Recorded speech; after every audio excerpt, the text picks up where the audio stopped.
Hey everyone, so welcome you all. Hello. इस video में हम लोग देखने वाले हैं कि रियल गैस क्या होता है, आइडियल गैस क्या होता है, रियल गैस क्या होता है और रियल गैस का डेविएशन कैसे होता है आइडियल गैस से। ओके। सबसे पहले देखो आइडियल गैस क्या होता है। जो भी इस equation PV is equals to nRT को फॉलो करता है उसको आइडियल गैस कहते हैं। रियल गैस क्या होता है जो कि PV is equals to nRT को फॉलो नहीं करता है। कोई भी गैस, जितना भी गैस देखते हो आप, N2 CH4 S2, सारा का सारा गैस जो होता है वो रियल होता है। कोई भी एकदम आइडियल नहीं होता। एकदम आइडियल तो कोई भी नहीं होता है। हमारे नेचर में हम लोग स्टूडेंट्स भी नहीं होते हैं। अब यहाँ पे देखना है कि दो कंडीशन होता है जिससे कि ये पता चलता है कि कोई भी गैस आइडियल हो। देखो आइडियल गैस के लिए क्या होना चाहिए कि गैसेस मॉलिक्यूल के बीच में कोई फोर्स ऑफ अट्रैक्शन नहीं होना चाहिए। पर ऐसा होता नहीं, कुछ ना कुछ तो अट्रैक्शन होगा ना यार, सारे ही नहीं होगा, ऐसा थोड़ी ना। नेक्स्ट पॉइंट है कि volume of moles of gases जो होना चाहिए वो नेग्लिजिबल होना चाहिए comparison to space occupied by the gas. Okay, space देखो, स्पेस कैसे होता है गैस मॉलिक्यूल का। अगर मान लो कि इतना बड़ा कंटेनर है हमारा, इतना बड़ा कंटेनर है, तो उसमें से गैस के मॉलिक्यूल अगर रखेंगे तो वो पूरे स्पेस को ऑक्यूपाई कर लेंगे। ओके ना, पूरे स्पेस में फैल जाएंगे गैसेस। लेकिन उनका जो मॉलिक्यूल्स होगा वो तो कहीं कहीं होगा ना। तो मॉलिक्यूल्स तो इतना ही स्पेस किया, जितना मैंने एक छोटा सा डॉट बनाया उतना ही स्पेस ऑक्यूपाई किया ना। तो वही बोलता है जो वॉल्यूम जो होना चाहिए मोल्स ऑफ गैसेस का वो नेग्लिजिबल होना चाहिए पूरे गैस के स्पेस ऑक्यूपाई से। लेकिन ऐसा नहीं होता है, उनका भी ना कुछ तो होगा ना, वॉल्यूम एकदम नेग्लिजिबल तो नहीं होगा ना। अब यहाँ पे दो कंडीशन है वो पूछा जाता है कि रियल गैस आइडियल गैस की तरह कब बिहेव करेगा। तो वो दो कंडीशन बहुत बार पूछा जाता है कि टेम्परेचर हाई कर दो और प्रेशर को लो कर दो। प्रेशर को लो कर दो, टेम्परेचर को हाई कर दो, तब हमारा जो रियल गैस है वो किस तरीके से बिहेव करेगा, आइडियल गैस की तरह बिहेव करेगा। ओके। अब देखो हमने बोला कि फोर्स ऑफ अट्रैक्शन नहीं जीरो होना चाहिए ना, फोर्स ऑफ अट्रैक्शन नहीं होना चाहिए, लेकिन कुछ ना कुछ तो होता है ना फोर्स ऑफ अट्रैक्शन। तो देखो यार, pressure PV is equals to nRT लिखे हैं, लेकिन प्रेशर P नहीं होता है। जो एक्चुअल प्रेशर होता है वो रियल प्लस N²A/V² हो जाता है। याद कर लो इसको, P प्लस N²A/V²। याद करना ज़रूरी है, इसको नहीं छोड़ सकते क्योंकि आएगा क्वेश्चन। ओके। और वॉल्यूम जो होता है वो भी नेग्लिजिबल नहीं होता है। वॉल्यूम जो एक्चुअल होता है V माइनस NB। ओके। और A और B जो है यहाँ पे कांस्टेंट है। तो इसको याद करना इसलिए ज़रूरी है कि इससे मेन इक्वेशन बनता है जिसको वैन डर वाल इक्वेशन बोलते हैं। और वो पूछ लिया जाएगा तो कैसे बनाओगे, आपको यहाँ से लिखना है प्रेशर को P real plus N²A/V², volume को लिखना है V minus NB is equals to nRT। तो ये गाइस अपना मेन इक्वेशन है जिसको याद रखना है। ये बहुत ज़्यादा इंपॉर्टेंट है, मेन इक्वेशन है, इसलिए मैंने बोला कि N²/V² को याद रख लो और NB को भी याद रखो। ठीक है, क्योंकि ये इक्वेशन वैन डर वाल इक्वेशन और ये डायरेक्टली ही इक्वेशन आ जाता है एग्जाम में, इसलिए ये इम्पॉर्टेंट है। अब आगे देखते हैं कि ए का मतलब क्या होता है। ए जो है वो है वैन डर वाल गैस कांस्टेंट। क्या है? वैन डर वाल गैस कांस्टेंट। बी भी वैन डर वाल गैस कांस्टेंट है, लेकिन ए किसको रिप्रेजेंट करता है? ये inter molecular force of attraction को रिप्रेजेंट करता है। और ये बी जो है हमारा, ये साइज ऑफ मॉलिक्यूल्स या फिर हम बोल सकते हैं वॉल्यूम ऑफ मॉलिक्यूल को रिप्रेजेंट करता है। तो ए और बी का मतलब भी डायरेक्टली एग्जाम में पूछा जाता है कि ए का मतलब बताओ और बी का मतलब बताओ। तो ए क्या है? इंटरमॉलिक्यूलर फोर्स ऑफ अट्रैक्शन है। बी क्या है? साइज ऑफ मॉलिक्यूल या फिर वॉल्यूम ऑफ मॉलिक्यूल है इस इक्वेशन में। ओके, तो ये भी आ जाएगा। दो क्वेश्चन मैंने बता दिया, एक इक्वेशन पूछा जाएगा और एक पूछा जाएगा ए और बी का क्या मतलब है। ओके। अब एक और चीज़ पूछा जाता है कि ए का यूनिट बताओ। ओके, तब हम किसी चीज़ को प्रेशर में ऐड कर रहे हैं तो उसका यूनिट भी तो प्रेशर ही होगा ना, क्योंकि हम लोग सेम चीज़ को ऐड करते हैं, ऐसा थोड़ी ना अलग अलग क्वांटिटी को हम लोग ऐड कर सकते हैं। तो जो प्रेशर का यूनिट होगा वही N²/A का V² का यूनिट होगा। तो एक अगर यहाँ से यूनिट पूछे तो ए को क्या लिख सकते हैं? प्रेशर का ATM।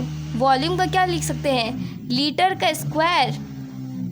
ओके, इसको ऐसे लिख सकते हैं ना, A इज इक्वल्स टू, ए के बगल में क्या है? N², मतलब कि मोल का स्क्वायर। तो ए का यूनिट क्या हो गया? ATM litre square mole -2। तो ये हमारे ए का यूनिट हो जाता है। Okay, ATM litre square mole -2, बिल्कुल सही। ओके, अब यहाँ पे बी का भी यूनिट पूछ लेता है, तो आपने किसी चीज़ को वॉल्यूम में से सब्सट्रैक्ट किया है तो उसका यूनिट भी तो वॉल्यूम के जितना होना चाहिए, तो वी भी हो गया NB के इक्वल। तो यहाँ से बी को लिखेंगे तो volume litre mole inverse. Okay, ये हो गया। और एक और चीज़ याद रखो कि ठीक है, बी का वैल्यू जितना ज़्यादा होता है उतना ही साइज ऑफ इफेक्टिव मॉलिक्यूल ज़्यादा होता है। अब हम लोग आगे चलते हैं। सॉरी, कैमरा भी हिल गया है। ओके, सो ये है PV is equals to nRT। अब हम जो पढ़ने वाले हैं नेक्स्ट टर्म वो है Z। Z को हम लिखते हैं compressibility factor. Compressibility factor Z का मतलब होता है PV बाई nRT। क्या? PV by nRT। अगर Z का वैल्यू 1 है उस केस में क्या होगा, Z का वैल्यू 1 कब आएगा, जब PV जो होगा nRT के इक्वल होगा। तो ये 1/1 आएगा, तो मतलब Z का रेशियो 1 आ गया। इस समय क्या होता है, रियल गैस आइडियल गैस की तरह बिहेव करता है। अब जब Z ग्रेटर दैन 1 होता है, जब Z ग्रेटर दैन 1 होता है तो इसको हम बोलते हैं कि पॉजिटिव डेविएशन हुआ है आइडियल गैस का। Okay, positive deviation from ideal gas, इसको क्या बोलेंगे, positive deviation from ideal gas. Okay, तो जब positive deviation from ideal gas होगा और जब भी Z ग्रेटर दैन 1 होगा, यहाँ पे बोला जाता है कि रिपल्सिव फोर्स ग्रेटर होगा अट्रैक्टिव फोर्स के। ठीक है, रिपल्सिव फोर्स ग्रेटर होगा देन अट्रैक्टिव फोर्स।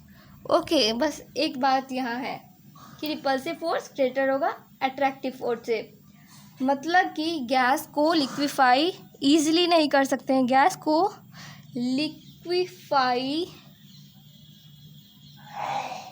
ईजिली नहीं कर सकते गैस को लिक्विफाई ईजिली नहीं कर सकते हैं। ठीक है, अब Z जो है वो 1 से कम है। ओके, Z जब 1 से कम है तो वो क्या होगा, वो निगेटिव डेविएशन होगा। जब Z लेस देन 1 है मतलब कि वो निगेटिव डेविएशन है। यहाँ पे क्या होता है कि अट्रैक्टिव फोर्स ज़्यादा होता है। यहाँ पे क्या होगा, attractive force greater than repulsive force. अब क्या होगा कि गैस जो होगा ईजिली लिक्विफाई हो जाएगा, गैस जो होगा ईजिली लिक्विफाई हो जाएगा। अब एक गंदा सा ग्राफ आता है, इसको भी देखेंगे अपन। यहाँ पे ये ग्राफ आता है। ओके, ये प्रेशर है और यहाँ कंप्रेसिबिलिटी फैक्टर लिखे हैं। ये वाला लाइन जो है वो आइडियल गैस को रिप्रेजेंट करता है क्योंकि 1 है। Z is equal to 1 ideal gas का इक्वेशन होता है। CO2 CH4 को देखो, CO2 CH4 जब कम प्रेशर था तो इस तरीके से डेविएशन हुआ, पहले निगेटिव, फिर जब ज़्यादा प्रेशर करने लगे फिर पॉजिटिव डेविएशन हो गया आइडियल गैस से। ओके, यहाँ पे भी देखो सेम है, CO2 का भी पहले कम प्रेशर था, 200 पे देखो कितना निगेटिव कम डेविएशन हुआ, फिर पॉजिटिव डेविएशन हो गया राउल्ट्स लॉ से। हाइड्रोजन का देखो, ये सीधे ही सिर्फ पॉजिटिव डेविएशन है राउल्ट्स लॉ से, निगेटिव है ही नहीं। ओके, तो ये ग्राफ बस यही बताता था। उसके बाद देखो एक होता है ना कि वैन वाल गैस कांस्टेंट। वैन वाल गैस कांस्टेंट का वैल्यू याद रखना होता है हम लोगों को कि H2 के लिए इतना होता है, N2 के लिए 1.39, CH4 के लिए, मतलब ये एग्ज़ाम वैल्यू नहीं याद रखनी, इतनी वैल्यू याद रख लो कि किसकी किससे ज़्यादा होती है। H2 की सबसे ज़्यादा होती है, हाइड्रोजन की सबसे कम होती है। ये ऑर्डर याद रखना, क्योंकि ना पूछ ले जाता है कि लिक्विफिकेशन ऑफ गैस सबसे ज़्यादा किसका होगा, तो जिसका A का वैल्यू ज़्यादा होगा उसका लिक्विफिकेशन बहुत जल्दी होगा। तो क्वेश्चन दे देता है, आया हुआ है, प्रीवियस ईयर में भी आया हुआ है, पूछते हैं कि लिक्विफिकेशन किसका ज़्यादा होगा। ओके, तो जिसका A का वैल्यू ज़्यादा होगा उसको लिक्विफाई करना ईजी होगा। ओके, तो किसका लिक्विफिकेशन ईजी होगा जल्दी, H2 का होगा क्योंकि A का वैल्यू ज़्यादा है। Thank you for watching this video. Hope so गंदी सी पढ़ाई गंदा सा समझ में आया हो। So thank you all.